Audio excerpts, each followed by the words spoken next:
The devil always uses condemnation.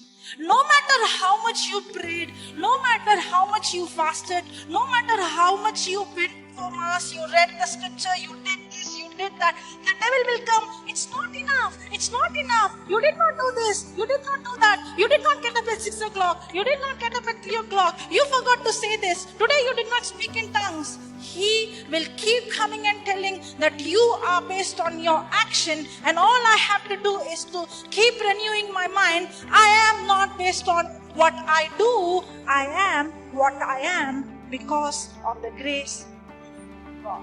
What begins to work for people who are in depression, or people who are doubting, or people who are offended, or people who are bitter, or people who got unforgiveness is go back to the scripture, because the scripture is the one that will set you free. When the word abides in you, you shall know the truth, and the truth will set you free.